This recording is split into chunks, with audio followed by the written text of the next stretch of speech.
പിതാവിന്റെയും പുത്രന്റെയും പരിശുദ്ധാത്മാവിന്റെയും നാമത്തിൽ ആമേൻ. അമ്മേ പരിശുദ്ധ അമ്മേ, അമ്മേ പരിശുദ്ധ ദൈവമാതാവേ, കൃപാസനത്തിലൂടെ ഞങ്ങൾക്കും ഞങ്ങളുടെ ദേശത്തിനും അമ്മ മധ്യസ്ഥം തേടി തന്ന എല്ലാ അനുഗ്രഹങ്ങൾക്കും കൃപകൾക്കും ഞങ്ങളിപ്പോൾ ഹൃദയം നിറഞ്ഞ നന്ദി പറയുന്നു.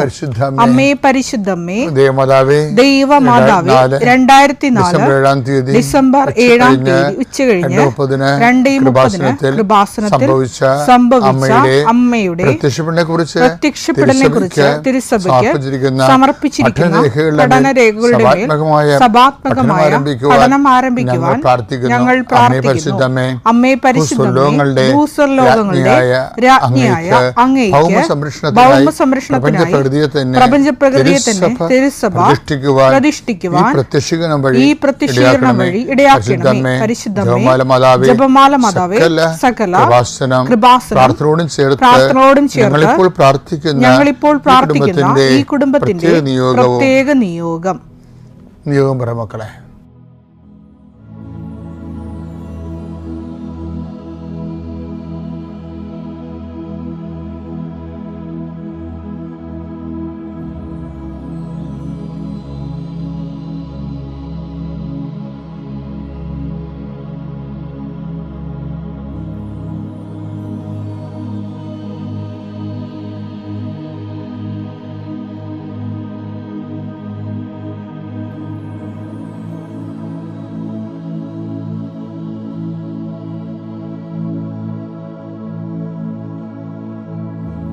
അമ്മയുടെ പ്രത്യക്ഷീകരണത്തിന്റെ ഈ അനുഗ്രഹവേളയിൽ ഞങ്ങൾക്ക് സാധിച്ചു തരുവാൻ കനിയണമേ.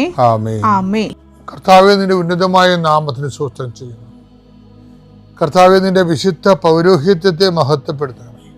കർത്താവ്, ഈ പ്രഭാതത്തിലെ അങ്ങയുടെ മക്കളെ കാത്തു കൊതിച്ചിരിക്കുകയാണ് ഈശോയെ. നിന്റെ വലതുകരത്തിന്റെ ഒരാശീർവാദം കിട്ടാൻ വേണ്ടി കർത്താവേ, ഇന്ന് യാത്രക്കൊരുങ്ങുന്ന ഓരോ മക്കളുണ്ട്. ഓരോ ഉദ്യമങ്ങളിലൂടെ മനസ്സിൽ വിചാരിച്ചുകൊണ്ട് പോണവരുണ്ട്. ഓരോ ലക്ഷ്യങ്ങൾ മനസ്സിൽ വെച്ച് പോകുന്നവരുണ്ട്. കർത്താവേ, നിന്റെ തിരുമുറുവാർന്ന് ആണിപ്പെടുതാന്ന് വലതുകരം മക്കളുടെ ശിരസ് വെക്കണമേ.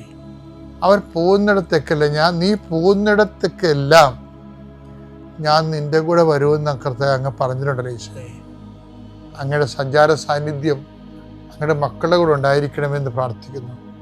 കർത്താവേ, ഉദ്യോഗത്തിൻ്റെ കാര്യത്തിന് വേണ്ടി പോകുന്നവരുണ്ട്, പഠന കാര്യങ്ങൾക്ക് വേണ്ടി പോകുന്നവരുണ്ട്, ജീവിത വ്യാപാരങ്ങൾക്ക് സാമ്പത്തിക കാര്യങ്ങൾക്ക് വേണ്ടി പോകുന്നവരുണ്ട്, ജോലി സംബന്ധമായ കാര്യങ്ങൾക്ക് വേണ്ടി പോകുന്നത് അവരുടെ എല്ലാം കർത്താവിൻ്റെ തിരുസേന സമർപ്പിക്കുന്നു. ടെസ്റ്റ്, ഇൻ്റർവ്യൂ, പരീക്ഷ, അതുപോലെ ഏജൻസി, ക്രയവിക്രയങ്ങൾ, ജീവിതമാർഗങ്ങൾ, വിദൂര യാത്രകൾ,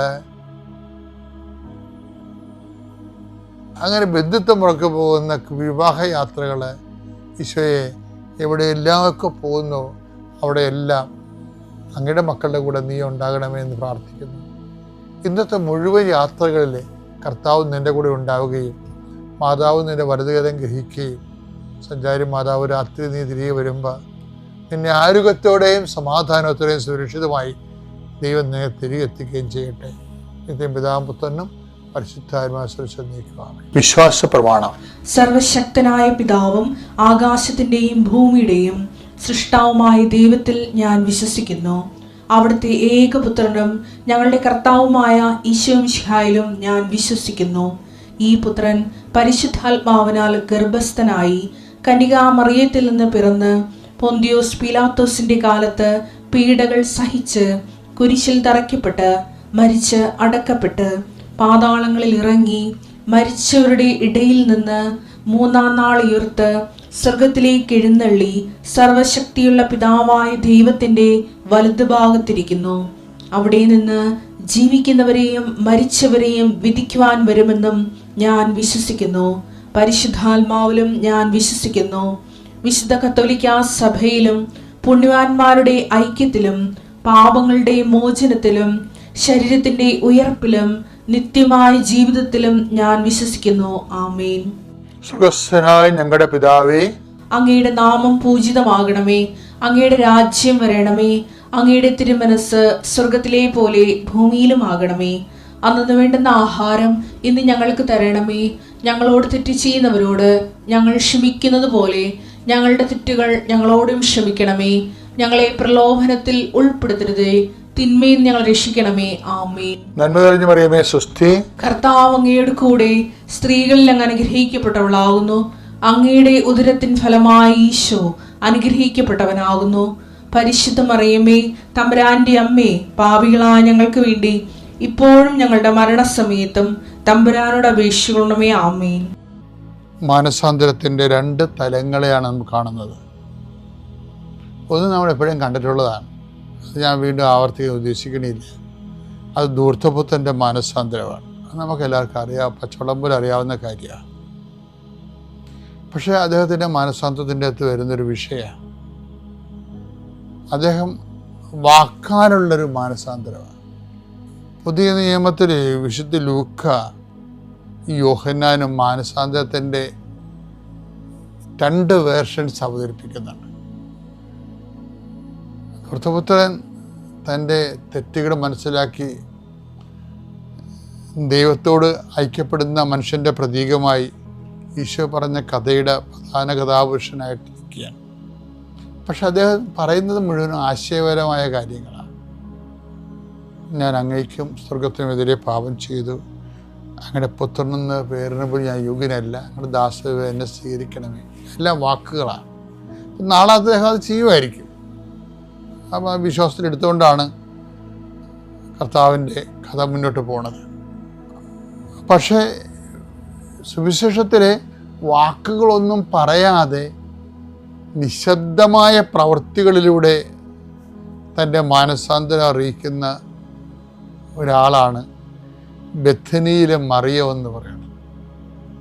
നമ്മൾ വിശുദ്ധവാരത്തിലെ പള്ളികളിലെ ബെഥനിയയിലെ മറിയത്തെക്കുറിച്ച് ധ്യാനിക്കുന്നുണ്ട്. സുവിശേഷത്തിലെ അനുദിന സുവിശേഷത്തിലെ ബെഥനിയിലെ മറിയം, ഈശോ ബെഥനിയിലെ മറിയത്തിൻ്റെ ലാസറിൻ്റെ വീട്ടിൽ വരുമ്പോൾ മറിയം എന്താണ് ചെയ്തതെന്ന് നമുക്കറിയാം. മറിയം 300 ദിനാറ വിലപിടിപ്പുള്ള ഒരു വർഷത്തെ മുഴുവനും കഠിനാധ്വാനത്തിൻ്റെ പണം മുഴുവനും കൊണ്ട് വാങ്ങിയ നാർദിൻ സുഗന്ധതൈലം കർത്താവിൻ്റെ കാലുകളിൽ പൂശും. എന്നിട്ട് തലമുടി കൊണ്ട് അത് തുടക്കും. ശരിക്കും പറഞ്ഞാൽ ഇങ്ങനെ ഒന്നും മിണ്ടത്തില്ല മറിയം, ശാന്തമായിട്ടാണ് ചെയ്യണത്. ചിലപ്പോഴും അവിടെ കണ്ണ് നിറഞ്ഞു കാണും, കണ്ണീരും നാർദിൻ സുഗന്ധത്തിൻ്റെ കൂടെ കർത്താവിൻ്റെ കാൽക്കൽ വീണ് കാണുമെന്ന് നമുക്ക് പ്രതീക്ഷിക്കാം. കാര്യം എന്താ വെച്ച് കഴിഞ്ഞാൽ കർത്താവിൻ്റെ സ്നേഹം അവൾ മനസ്സിലാക്കാൻ വിട്ടുപോയതാണ് അവളുടെ ഒരു കുഴപ്പം. കർത്താവ് ഒരാഴ്ചക്ക് മുമ്പ് അവരുടെ വീട്ടിൽ വന്നതാണ്. ലാസർ മരിച്ചിട്ട് 3 ദിവസം കഴിഞ്ഞപ്പോഴേ. പക്ഷെ അന്ന് മറിയം എല്ലാവരും ഓടിപ്പോയി കർത്താവിൻ്റെ അടുത്തേക്ക് ചെന്ന് കർത്താവിനെ സ്വീകരിച്ചപ്പോഴും ബൈബിൾ പറയുന്നുണ്ട് മറിയം വീട്ടിൽ തന്നെ ഇരുന്നു. യോഹന്നാൻ 11:20 യേശു വരുന്നുണ്ടെന്ന് കേട്ടപ്പോൾ മാർത്ത ചെന്ന് അവനെ സ്വീകരിച്ചു. എന്നാൽ മറിയം വീട്ടിൽ തന്നെ ഇരുന്നു. മാർത്ത ചെന്ന് സ്വീകരിച്ചു എന്ന് പറഞ്ഞിട്ട് പിന്നെ മാർത്തയുടെ കൂടെ മറിയത്തെ അവതരിപ്പിക്കണമല്ലോ. അപ്പോൾ യോഹന്നാന് സത്യം പറയാതിരിക്കാൻ പറ്റിയില്ല.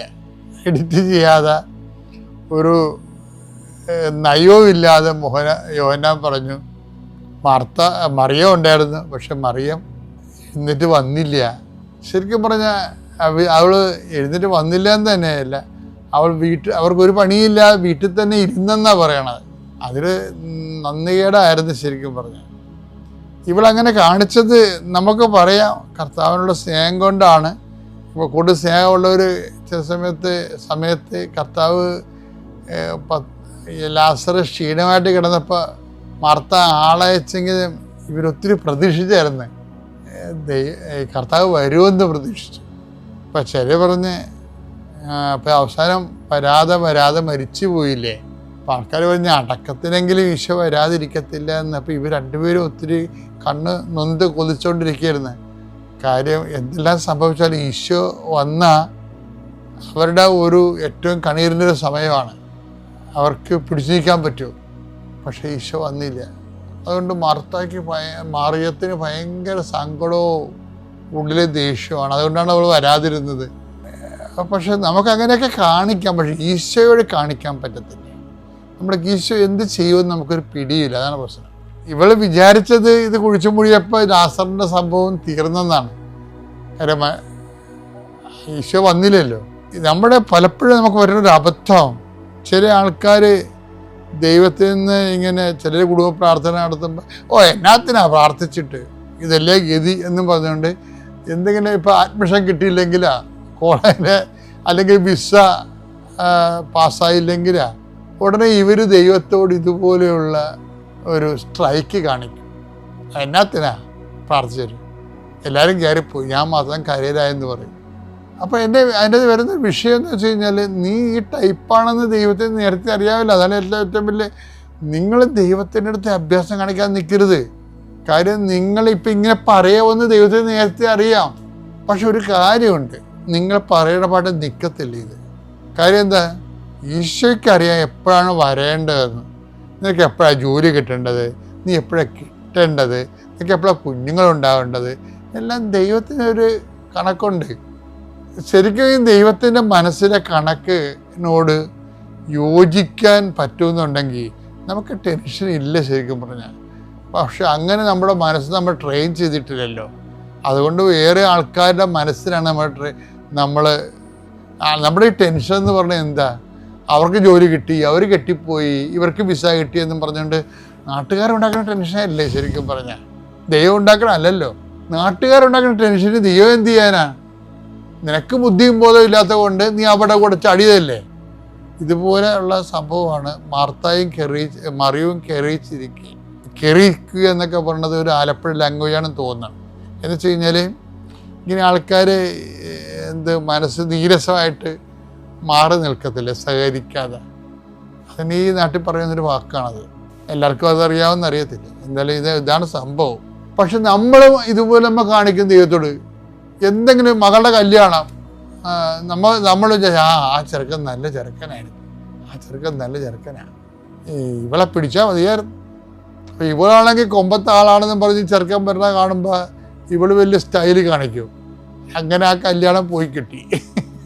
അമ്മയ്ക്കും വീട്ടുകാർക്കൊക്കെ അത് ഇഷ്ടമായിരുന്നു.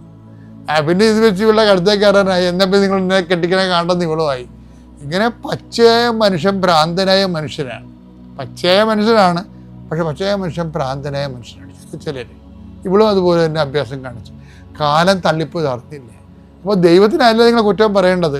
നിങ്ങൾ കാണിക്കുന്ന ഓരോരുത്തരും ചവിട്ടിപ്പിടുത്തവും കാര്യങ്ങളൊക്കെയാണ് പലപ്പോഴും നമ്മളെ കൊണ്ട് നാശകോടാലിയാക്കണത്. ഇപ്പോൾ ചിലരോട് ഞാൻ പറഞ്ഞിട്ടുണ്ട്, നീ ഇത് ഈ സബ്ജക്റ്റ് എടുക്കരുതെന്ന് പറഞ്ഞാൽ കേൾക്കത്തില്ല. എന്താണ് ഗുമ്മുള്ള സബ്ജക്റ്റ് നോക്കി എടുക്കുകയാണ്. നാട്ടുകാരെ കേട്ട് കഴിഞ്ഞാൽ കേട്ടില്ല, തട്ട് കിട്ടുന്ന സബ്ജക്റ്റ്. എന്നാൽ ഈ സംഭവത്തിന് ചെയ്യാനുള്ള കഴിവുണ്ട് അതില്ല താനും. അപ്പം ഈ ആർക്കോ വേണ്ടി ആരുടെയോ മുമ്പിലൊക്കെ ആളാകാൻ വേണ്ടി കാണിക്കുന്ന ഓരോ സംഭവങ്ങൾ. അതുകൊണ്ടല്ലേ പല ആൾക്കാരും നാട്ടിൽ പഠിക്കാത്തത്. പറയണത് എന്താണ്? ജോലി കിട്ടത്തില്ലെന്നാണ് പറയണത്. പിന്നെ അവിടെ ആരും ജോലി കിട്ടേണ്ടിയില്ല. അപ്പം അതല്ല പ്രശ്നം. എല്ലാവരും അങ്ങനെയാണെന്ന് ഞാൻ പറയത്തില്ല. പക്ഷെ കുറേ പേര് വെറുതെ പോയതാണ്. വിദേശത്ത് പോയില്ലേ, കുറേ പേര് വെറുതെ പോയതാണ്. അതെന്താണെന്ന് അവർക്ക് തന്നെ അറിയണേ കുറേ സമയമെടുക്കും. അതുകൊണ്ടാണ് അവർക്ക് ദൈവസംരക്ഷണം കിട്ടാത്ത പലപ്പോഴും. അപ്പം ഇങ്ങനെ വെറുതെ പോയി പണി മേടിച്ചിട്ട് ആൾക്കാർ നിങ്ങൾ നല്ലവണ്ണം അനുതാപപ്പെട്ടിട്ട് നിങ്ങളെ ദൈവം രക്ഷപ്പെടുത്തും, ഒരു സംശയമില്ല. പക്ഷെ നിങ്ങൾ കരുതലായിട്ട് ദൈവത്തിൻ്റെ മുമ്പിൽ സത്യസന്ധമായ എന്തെങ്കിലും ഒരു കാര്യം ചെയ്ത് ദൈവത്തിനെ ബോധ്യപ്പെടുത്തണം. എന്നാൽ പിന്നെ നിങ്ങൾ രക്ഷപ്പെടും. അല്ലാതെ വെറുതെ മത്സരം പിടിച്ച് ഇരുട്ട് കൊണ്ട് ഊട്ടടച്ച് പിന്നെയും ഒരു അരിശം കൊണ്ട് ആട്ടിച്ചാടിയിട്ട് പല അരിശം എടുത്തിട്ട് കാര്യമില്ല. അവിടെ മറിച്ച് എല്ലാം നിങ്ങൾക്ക് പറ്റിയ അബദ്ധങ്ങൾ മനസ്സ് അംഗീകരിച്ചിട്ട് ദൈവത്തിന് സമർപ്പിച്ചിട്ട് നിങ്ങൾ ഈ എല്ലാ തരത്തിലും ഒരു ദൈവത്തിന് സ്വീകാര്യമായ ഒരു വ്യക്തിയായിട്ട് മാറണം. നോൻപ് കാലത്ത് ആ ഒരു വലിയ മാറ്റം ഉണ്ടാകണം. മറിയത്തിനുണ്ടായത് എന്താണ്? മറിയം ഇങ്ങനെ കെറിച്ചും കർത്താവിനോട് മറുത്ത് ഒക്കെ വീട്ടിൽ തന്നെ ഇരുന്നെങ്കിലും കർത്താവ് അവളെ വിളിക്കാൻ പറഞ്ഞു. അതാണ് ഞാനാണ് കർത്താവ് സത്യമായിട്ട് വിളിപ്പിക്കത്തില്ലായിരുന്നു, ഇരിക്കണേക്ക് അവിടെ ഇരുന്നിട്ടെന്ന് വിചാരിക്കും, അവൾക്ക് അതിനുള്ള യോഗ്യമില്ലെന്ന് പറയും. പക്ഷെ ഈശോ എന്തോ ഒരു വലിയ ആളാണ്, അവളെ വിളിച്ചു എളിമയോടെ. അവളെ ഇപ്പിച്ച് തോപ്പിച്ച് നോക്കിയാ, പക്ഷെ അവളെ വിളിച്ചു. ഇതിൽ മാർത്തായോട് പറഞ്ഞ മുഴുവൻ അവളോടും പറഞ്ഞു. ഒരു കാര്യമില്ലേ, ഈശോരം പറഞ്ഞാൽ ചോദിക്കുമ്പോൾ മാർത്താടി ചോദിച്ചാൽ മതി എന്ന് പറഞ്ഞാൽ മതി. അവിടെ നിൽക്കുന്ന ആൾക്കാർക്ക് മുഴുവൻ പറഞ്ഞതാണ്, നിങ്ങൾ നിൻ്റെ സഹോദരി ഉയർത്തി നിൽക്കും. അപ്പോൾ മാർത്ത പറയും, അന്തിമ നാളിൽ പുനരുത്ഥാനത്തിൽ അവർ ഉയർത്തി നിൽക്കുമെന്ന് എനിക്കറിയാം. അപ്പോൾ ഈശോ പറഞ്ഞു, ഞാൻ പുനരുത്ഥാനവും ജീവനുമാകുന്നു. അപ്പോഴും മാർത്ത പറഞ്ഞു, ഞാൻ അങ്ങ് ലോകത്തിലേക്ക് വരുന്ന മിശിഹായാണെന്ന്. അപ്പോൾ ഇതെല്ലാം പറഞ്ഞ് തീർന്ന ആ ക്ലാസ് കഴിഞ്ഞതാണ്. പക്ഷേ എന്നിട്ട് മറിയം വരുമ്പോൾ വീണ്ടും ഈശോ ആ ക്ലാസ് ആവർത്തിക്കും, അവർക്ക് വേണ്ടി മാത്രം.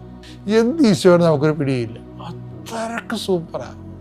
അപ്പോൾ അവൾ പറയും, പക്ഷേ ഉയർത്ത് കഴിഞ്ഞപ്പോൾ പിന്നെ ഇവൾ സംസാരിച്ചിട്ടില്ല. ഇവരൊക്കെ ഇരുട്ടത്തെ അട്ടിക്കിട്ടിയ പോലെ, മുതുകത്ത് കിട്ടിയ പോലെ. എന്താണ്, ഇത്രയും തനിക്ക് വേണ്ടി മാത്രം തന്നെ വിളിപ്പിച്ചു, തനിക്ക് വേണ്ടി മാത്രം അത് വീണ്ടും ആ സിലബസിൽ ആ ക്ലാസ് എടുത്തിട്ട് അവസാനം തൻ്റെ ആങ്ങളെ ഉയർപ്പിച്ച് കൈ തന്നില്ലേ. ആ കർത്താവിനോട് താൻ വന്നപ്പോൾ പോയില്ലല്ലോ, താനാണല്ലോ നിജത്രം കാണിച്ചത്, നന്ദികേട് കാണിച്ചതെന്ന് ഓർത്തിട്ട് ഇവർക്ക് സഹിക്കാൻ പറ്റണില്ല. അങ്ങനെ അവൾ ചെയ്ത അക്കൈ പ്രയോഗമാണ് കർത്താവിനെ വീട്ടിലോട്ട് വിളിച്ച് വിരുന്നിനെ വിളിച്ചിട്ട്, എന്തിനാ ഈ മറിയമായിരിക്കും ഈ വിരുന്നിനൊക്കെ വിളിച്ചിരിക്കണതേ, വിളിച്ച് അവൾ അത്രയും നാൾ പണി ചെയ്ത കാശിൻ്റെ സുഹൃത്താൻ പുകന്തം എടുത്തിട്ട് കർത്താവിൻ്റെ പാദങ്ങളിൽ ഒഴുക്കി, എന്നിട്ട് തലമുടി കൊണ്ട് തുടച്ച്. അവൾ സോറി പറയുന്നതിന് വേണ്ടി ചെയ്ത പരിപാടി അതല്ല, കർത്താവിൻ്റെ നിലവാരത്തിന് പറ്റിയൊരു സോറി ആയിരുന്നത്. നമ്മൾ മാനസാന്തരപ്പെടുന്ന കൊള്ളാം, പക്ഷെ എൻ്റെ മക്കളെ, കർത്താവിൻ്റെ നിലവാരത്തിനൊത്ത് മറിയത്തിൻ്റെ മാതൃകയിലൊരു മാനസാന്തരം വേണം. എന്നാൽ സൂപ്പറായിരിക്കും. പിതാവിൻ്റെയും പുത്രൻ്റെയും പരിശുദ്ധാത്മാവിൻ്റെ നാമം. അപ്പോൾ ഹസ്ബൻഡും എന്നെ ഫോളോ ചെയ്തു. ഞാൻ ചോദിച്ചു, നമുക്കെടുക്കാൻ പറ്റുമോ, എന്താ എനിക്ക് എടുക്കണോ വേണ്ടിയോ എന്താണെന്നൊന്നും അറിയത്തില്ല. പക്ഷെ എന്നെ ആരോ പുഷ് ചെയ്യുന്നുണ്ട്, നീ പോയി എടുത്തോ എടുക്കെന്ന് പറഞ്ഞ് ഞാൻ പോയി ഉടമ്പടി എടുത്തു. അങ്ങനെ ഞാൻ ഒക്ടോബർ പകുതിയായപ്പോൾ തിരിച്ചു പോയി. ഒരാഴ്ച കഴിഞ്ഞപ്പം വീണ്ടും ഇമെയിൽ വന്നു, ഹസ്ബൻഡിൻ്റെ മെഡിക്കൽ റെഡിയായി, ഹസ്ബൻഡ് മെഡിക്കൽ ചെയ്യാൻ പറഞ്ഞ് വിസ വന്നു, റിക്വസ്റ്റ് വന്നു. പിന്നെ ഹസ്ബൻഡ് പോയി മെഡിക്കൽ ചെയ്തു. ഞാനാണ് മാർച്ച് 19 ഒരു ഡേറ്റ് ഇട്ട് പ്രാർത്ഥിക്കാൻ തുടങ്ങി. മാതാവിനോട് പറഞ്ഞു, യൗസേപിതാവിൻ്റെ മരണത്തിരുന്നാളല്ലേ, മാർച്ച് 19 മുമ്പ് എനിക്കൊരു ഞങ്ങളുടെ പേപ്പർ ആപ്ലിക്കേഷനിൽ എന്തെങ്കിലും ഒരു ഫൈനൽ ഡിസിഷൻ കാണിക്കണം. കാരണം എൻ്റെ വെക്കേഷൻ്റെയൊക്കെ സമയമായി, ഞാൻ എന്ത് എഴുതിയിടണം, എന്ന് നാട്ടിൽ പോകണം, എനിക്ക് ഒരു തീരുമാനം എടുക്കാൻ പറ്റുന്നില്ലെന്ന്. അങ്ങനെ മാർച്ച് 17 എനിക്ക് ഇമെയിൽ വന്നു, ഡിസിഷൻ മെയ്ഡ്, ഹസ്ബൻഡിന് വിസയായി, പാസ്പോർട്ട് അയച്ചു കൊടുക്കാൻ പറഞ്ഞു വന്നു. ഈസ്റ്റർ കഴിഞ്ഞതിൻ്റെ അതായത് ഈസ്റ്റർ മൺഡേ ഞങ്ങളുടെ പാസ്പോർട്ട് ഞങ്ങൾക്ക് ഹസ്ബൻഡിന് വീട്ടിൽ വന്നു. ഞങ്ങൾ ഈ വരുന്ന വ്യാഴാഴ്ച 19 ഞാനും ഹസ്ബൻഡും മക്കൾ 2 പേരും കൂടെ കാനഡയ്ക്ക് പോവുകയാണ്. പിന്നെ ഞാൻ 2012 കാനഡയ്ക്ക് പോയി. അന്നേരം തൊട്ടേ എൻ്റെ ആങ്ങള കാനഡ, കുവൈറ്റ് കുറേ രാജ്യത്തേക്ക് ട്രൈ ചെയ്യുവാണ്. പക്ഷെ ഒരിടത്തുനിന്നും വിസ കിട്ടുന്നില്ല, ഒത്തിരി പൈസ പോയി. അങ്ങനെ ഞാൻ ആങ്ങളയ്ക്ക് വേണ്ടി ഒരു ഉടമ്പടി എടുത്തു.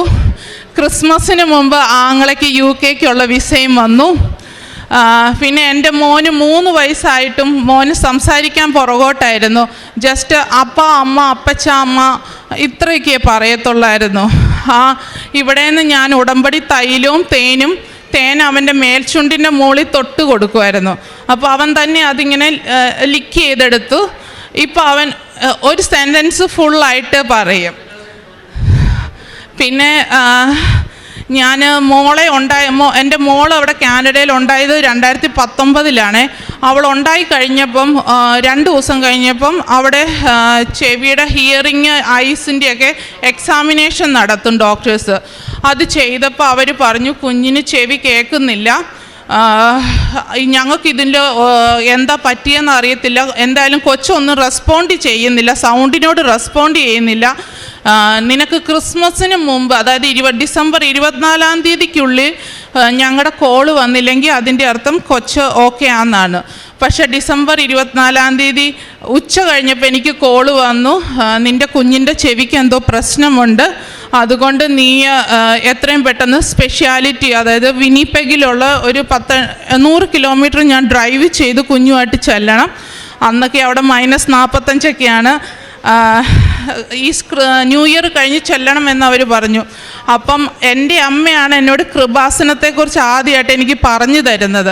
അപ്പം ഞാൻ ആദ്യം അമ്മയോട് ചോദിച്ചു, അമ്മ എന്ത് ഓരോ പ്രാവശ്യം വരുമ്പം ഇങ്ങനെ മാറി മാറി ആളെ പിടിക്കുന്നത്, കഴിഞ്ഞ പ്രാവശ്യം അന്തോണീസ് ആണെന്നല്ലോ, ഇപ്രാവശ്യം കൃപാസന. ആദ്യമൊന്നും എനിക്ക് വലിയ ഇതൊന്നും ഇല്ലായിരുന്നു. അങ്ങനെ കുഞ്ഞിനിങ്ങനെ ഒരു പ്രശ്നം വന്നു കഴിഞ്ഞപ്പോൾ ഞാനും അമ്മയും കൂടെ ഒന്നിച്ച് പ്രത്യക്ഷീകരണ പ്രാർത്ഥന ചൊല്ലി പോയി. അങ്ങനെ ഞാനും എൻ്റെ ഒരു കൂട്ടുകാരിയും മോളും കൂടെ ഹോസ്പിറ്റലിൽ ചെക്കപ്പിന് ചെന്നു. ചെക്കപ്പിന് എന്നിട്ട് അരമണിക്കൂർ എന്ന് പറഞ്ഞ ചെക്കപ്പ് 10-15 മിനിറ്റ് ആയപ്പോഴേക്കും അവർ പറഞ്ഞു കുഞ്ഞിനൊരു കുഴപ്പമില്ല, കുഞ്ഞിൻ്റെ ചെവി കേൾക്കാം. അതുവരെ ഞാൻ അവളെ കുക്കറൊക്കെ അടിക്കുന്നതിൻ്റെ അടുത്ത് കൊണ്ടേ വെക്കുമായിരുന്നു. പക്ഷേ പാത്രമൊക്കെ തട്ടി കേൾപ്പിക്കുമായിരുന്നു, എന്നാലും ഒന്നും അവൾ റെസ്പോണ്ട് ചെയ്യത്തില്ലായിരുന്നു. പക്ഷേ അന്നേരം അവർ പറഞ്ഞു കൊച്ചിന് ഒരു കുഴപ്പമില്ല, കുഞ്ഞിന് ചെവി കേൾക്കാം. അത് കഴിഞ്ഞ് 8 വർഷമായിട്ട് 9 വർഷമായിട്ട് എനിക്ക് കാനഡയിൽ വീടില്ലായിരുന്നു. ഞാൻ ഹസ്ബൻഡ് വരട്ടെ എനിക്കൊരു ഇതില്ലായിരുന്നു. പക്ഷെ അത് കഴിഞ്ഞ് 2 പിള്ളേരായി കഴിഞ്ഞപ്പോൾ നമ്മളൊരു വാടക വീട്ടിൽ താമസിക്കാമെന്ന് വെച്ചാൽ ഒത്തിരി പാടായിരുന്നു. കുറേ കണ്ടീഷൻസ്, ഇവിടുത്തെ പോലെയല്ല അവിടുത്തെ വാടക വീട്ടിൽ താമസിക്കുക എന്ന് വെച്ചാൽ കുഞ്ഞുങ്ങൾ ഈവനൊന്ന് മൂത്രം പോലും തറയിൽ ഒഴിക്കാൻ നമുക്ക് പെർമിഷൻ ഇല്ല. അങ്ങനെ ഒത്തിരി പ്രശ്നങ്ങളുണ്ടായിരുന്നു. അപ്പം ഞാൻ മെറ്റേണിറ്റി കഴിഞ്ഞിട്ട് ജോലിക്ക് അങ്ങ് കയറിയതേ ഉള്ളൂ. എൻ്റെ പൊസിഷനാണേലും പെർമനൻ്റ് ആയിട്ടില്ല. ഞങ്ങൾ വീണ്ടും പ്രത്യക്ഷീകരണ പ്രാർത്ഥന ചൊല്ലി ഒരു വീടിന് വേണ്ടി ഞാൻ പ്രാർത്ഥിച്ചു. അങ്ങനെ എനിക്ക് എൻ്റെ മാനേജർ, ഞാൻ പെർമനൻ്റ് അല്ലാഞ്ഞിട്ട് പോലും പെർമനൻ്റ് എന്ന് പറഞ്ഞ് എനിക്ക് ജോബ് ഓഫർ ലെറ്റർ എഴുതി തന്നു. ആ ലെറ്റർ ഞാൻ ബാങ്കിൽ സബ്മിറ്റ് ചെയ്തു. 3 മാസം കൊണ്ട് എനിക്ക് നല്ലൊരു വീട് വാങ്ങാൻ മാതാവ് സഹായിച്ചു. അമ്മയ്ക്കും മാതാവിനും അമ്മയ്ക്കും ദേവകുമാരനും 1000 നന്ദി. എൻ്റെ പേര് മേരി. ഞാൻ വെളപ്പായ സെൻറ്റ് മേരീസ് ചർച്ചിലെ അംഗമാണ്. ഞാൻ ഉടമ്പടി എടുത്തത് 2019 ആഗസ്റ്റ് 24-ാം തീയതിയാണ് ഞാൻ ആദ്യമായിട്ട് ഉടമ്പടി എടുക്കുന്നത്. ഉടമ്പടി എടുക്കുന്നതിന് മുമ്പ് തന്നെ ഞാൻ യൂട്യൂബിലൊക്കെ ഈ ധ്യാനം കാണുമായിരുന്നു. പക്ഷേ എനിക്ക് ഇതിനെപ്പറ്റി അറിയില്ലായിരുന്നു. അങ്ങനെ ഞാനൊരു അംഗൻവാടി വർക്കറാണ്. അപ്പോൾ എൻ്റെ സ്ഥാപനത്തിലേക്ക് ഒരു കുട്ടി പത്രം കൊണ്ടുവന്നു. അത് കണ്ടപ്പോഴാണ് എനിക്ക് വിശ്വാസമായി. ഞാൻ എല്ലാ മാസവും വായിക്കാറുണ്ട്. പക്ഷേ പെട്ടെന്ന് എനിക്ക് ഇവിടേക്ക് പോകാനുള്ളത് വരാൻ കാരണം ഞങ്ങൾക്കൊരു കേസ് ഉണ്ടായിരുന്നു. 8 വർഷമായിട്ട് ഒരു ജാമ്യം പോലും കിട്ടാത്ത കേസ് ഉണ്ടായിരുന്നു. അതിന് ജാമ്യം കിട്ടാതെ ഞങ്ങൾ വളരെ വിഷമിച്ച് ഉള്ള സമയത്താണ് എനിക്ക് അങ്ങോട്ട് വരണം എന്നുള്ളൊരു ഇത് തോന്നുന്നത്.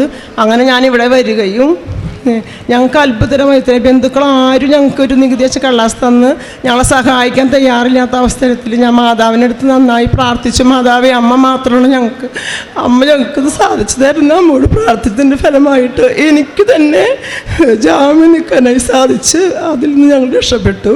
അങ്ങനെയാണ് ഞാൻ ഇവിടേക്ക് വന്നത്. അതിനുശേഷം ഇതെൻ്റെ മോളുടെ കുട്ടിയാണ്. അവൾ ബാംഗ്ലൂരാണ്.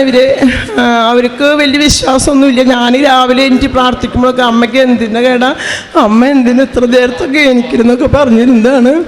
അപ്പോൾ ഈ കുട്ടിയുടെ രണ്ട് വിരൽ രാവിലെ ഒരു 10 മണിയായപ്പോൾ വാതിലിൻ്റെ ഇടയിൽ താഴെയുള്ള കുട്ടി വാതിലിൻ്റെ ഇടയിൽ അവളുടെ വിരൽ അടച്ചപ്പോൾ 2 വിരൽ ചെറുവിരലും നടുവിലത്തെ വിരലും മുറിഞ്ഞു വീണു. പക്ഷേ എൻ്റെ മോൾ അറിഞ്ഞില്ല. ചോര കണ്ടപ്പോൾ അവളെ കൊണ്ടുപോയി ഹോസ്പിറ്റലിൽ പോയി കെട്ടി വന്നു. ഡോക്ടർമാർക്കും അറിയില്ലായിരുന്നു ഈ കുട്ടിയുടെ വിരൽ നഷ്ടപ്പെട്ടു എന്ന്. അങ്ങനെ 3 മണിയായപ്പോഴാണ് മോൾ തിരിച്ചു വന്ന് വീട്ടിൽ വൃത്തിയൊക്കെ ആക്കുമ്പോൾ വാതിലിന്മേ വിരലുകൾ മുറിഞ്ഞ് കിടക്കുന്നതായിട്ട്, മുറിഞ്ഞ് ഒട്ടിപ്പിടിച്ച് നിൽക്കുന്നതായിട്ടാണ് മോൾ കണ്ടത്. മോൾ വാതിൽ തുറന്നപ്പോൾ വിരല് മുറിഞ്ഞ് താഴെ വീണു. ഉറുമ്പ് പോലെ അരിച്ചിട്ടുള്ള വിരലായിരുന്നു. അപ്പോൾ തന്നെ മകൾ എന്നെ വിളിച്ചു, അമ്മ മോളുടെ 2 വിരൽ കട്ടായി പോയി, ഡോക്ടർമാരൊന്നും കണ്ടിട്ടില്ല, ഞാൻ വേറെ ഹോസ്പിറ്റലിൽ പോയിട്ട് കൊണ്ടുവന്നതാണെന്ന് പറഞ്ഞു. എന്നിട്ട് അവള് കരഞ്ഞുകൊണ്ട് എന്നെ വിളിച്ചു. അപ്പോൾ ഞാൻ അലറി കരഞ്ഞു. എൻ്റെ മോള് പെൺകുട്ടിയാണ്, ഞാൻ മുടി പഠിച്ച കാരനാണ് കേട്ടോ, പെൺകുട്ടിയാണ്. അപ്പോൾ ഞാൻ പെൺകുട്ടിയല്ല, 2 പേരിൽ പോയി അംഗവൈകല്യം പെൺകുട്ടിയായി. ഞാൻ അലറി കരഞ്ഞു. ഞാൻ കരഞ്ഞതിന് ശേഷം അപ്പോൾ തന്നെ അടുത്തുള്ളവരൊക്കെ ഓടി വന്നപ്പോൾ ഞാൻ പറഞ്ഞു എൻ്റെ മോളിലോ കുട്ടി 2 പേര് നഷ്ടപ്പെട്ടു എന്ന് പറഞ്ഞാൽ ഉറക്കെ കരഞ്ഞു. അപ്പോൾ തന്നെ എനിക്ക് മാതാവിൻ്റെ ഓർമ്മ വന്നു. അപ്പോൾ ഞാൻ പറഞ്ഞു ഈശോ ഞാൻ എന്തിനാ കരയണേ, എൻ്റെ അമ്മയില്ലേ. അപ്പോൾ തന്നെ ഞാൻ മാതാവിൻ്റെ ഈ മെഡൽ ഞാൻ എടുത്തു, കൈ പിടിച്ചു. മോളോട് പറഞ്ഞു വിരൽ എനിക്ക് കാണിച്ചു മോളെന്ന് പറഞ്ഞു. ഫോണിൽ കൂടെ വിരൽ നിലത്ത് കിടക്കുകയാണ്, വിരൽ മുറിഞ്ഞിട്ട്. അപ്പോൾ ഞാൻ അത് കണ്ടപ്പോൾ പറഞ്ഞു മോള് വിഷമിക്കേണ്ട, അമ്മ ഉടമ്പടി എടുത്തിട്ടുണ്ട്. അമ്മ ഉടമ്പടി എടുത്തത് കൊണ്ട് ഈ വിരല് എൻ്റെ മോളുടെ വിരല് എൻ്റെ മോളുടെ കയ്യുമിരിക്കും, നീ പോള് പ്രാർത്ഥിക്കേണ്ടെന്ന് പറഞ്ഞു. അവൾ അങ്ങനെ തന്നെ മോളോട് പറഞ്ഞു കടലാസിൽ പോയി വേഗം കൊണ്ടുപോ, വേഗം ഹോസ്പിറ്റലിൽ കൊണ്ടുപോകാൻ പറഞ്ഞു. 2 മറ്റേ വിരൽ ചെറുവിരലിൻ്റെ തുമ്പ് കിട്ടിയില്ല. ഈ വിരലുമായിട്ട് അവൾ ഓടി, ചെറുവിരലിൻ്റെ തുമ്പ് കിട്ടാൻ വേണ്ടി മറ്റേ ഹോസ്പിറ്റലിലേക്ക് ഓടിപ്പോൾ കിട്ടിയില്ല. അങ്ങനെ അവൾ ഓടിപ്പോയി. അപ്പോൾ ഡോക്ടർ പറഞ്ഞു പെട്ടെന്ന് ഓപ്പറേഷൻ ചെയ്ത് പറ്റില്ല, ഈ വിരൽ വെക്കാൻ പറ്റില്ല,